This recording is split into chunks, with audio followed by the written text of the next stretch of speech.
नमस्ते। तो सीटेट का रिजल्ट आया है और हो सकता है कि ये वैसा न रहा हो जैसा हमने सोचा था।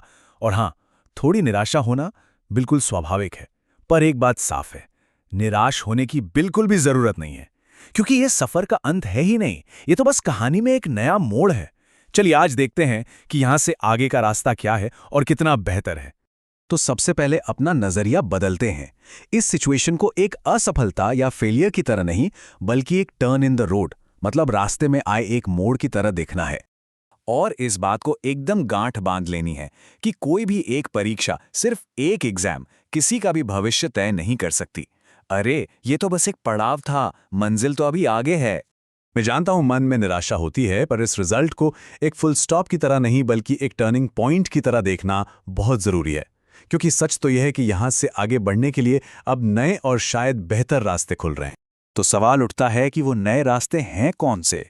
चलिए अब उन बेहतरीन मौक़ों पर नजर डालते हैं जो अभी भी इंतजार कर रहे हैं और जो टीचर बनने के सपने को पूरा कर सकते हैं। और देखिए, यहाँ दो बहुत ही जबरदस्त अवसर सामने हैं। उत्तर प्रदेश में यूपी टेट, जिसके बाद बहुत जल्द एक बहुत बड़ी भर्ती आने की पूरी पूरी उम्मीद है। और वहीं झारखंड के उम्मीदवारों के लिए जे टेट, मतलब अपने ही राज्य में सरकारी नौकरी पाने का एक सुनहरा मौका। और अब सबसे जरूरी बात वो ये कि सीटेट की जो पूरी मेहनत थी वो बेकार नहीं गई है। बिल्कुल नहीं। वो नींव है जो पहले से ही मजबूत बन चुकी है। मन में ये सवाल तो जरूर आ रहा होगा कि क्या सीटेट के लिए की गई सारी तैयारी, वो सारा पढ़ना वेस्ट हो गया? इसका जवाब है बिल्कुल भी नहीं। और देखिए, ये स्लाइड इस बात का सबूत है। चाहे सीटेट हो या फिर यूपी टेट और जेटेट जैसे स्टेट लेवल के टेट एग्जाम्स, उनका लगभग 75 से 80% सिलेबस एकदम सेम होता है। जी हाँ, सेम। मतलब ये कि चाइल्ड डेवलपमेंट एंड पेडागोजी, दोनों लैंग्वेजेस, मैथ्स, एनवायरमेंटल स्टडीज, ये जो कोर सब्जेक्ट्स हैं ना, इनमें तो बेस पहले से ही तैयार है और यही ज्ञान अब सीधे सीधे काम आने वाला है। तो चलिए अब इसी मजबूत नींव पर स्टेट एग्जाम्स में जीत हासिल करने की एक स्मार्ट स्ट्रैटेजी बनाते हैं। देखते हैं कि क्या करना है। बस तैयारी में एक छोटा सा बदलाव करना है।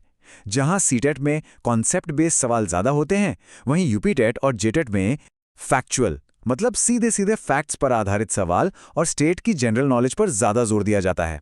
बस यही मेन फर्क है। तो ये रहा एक simple 3 step action plan. Step 1, वो जो 75% कॉमन सिलेबस है उस पर अपनी पकड़ और मजबूत कर लेनी है। स्टेप 2, फैक्चुअल सवालों और स्टेट जीके पर खास ध्यान देना है। और स्टेप 3, जो कि बहुत जरूरी है, यूपी टेट और जेटेट के पिछले सालों के क्वेश्चन पेपर्स को सॉल्व करना शुरू कर देना है।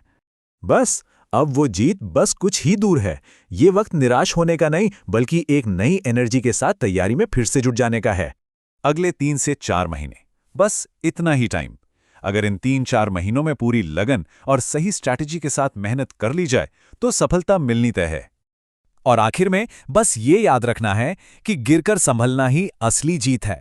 सीटीएट की तैयारी में बिताया गया हर एक घंटा, हर एक पल इन परीक्षाओं में सफलता दिलाने में मदद करेगा।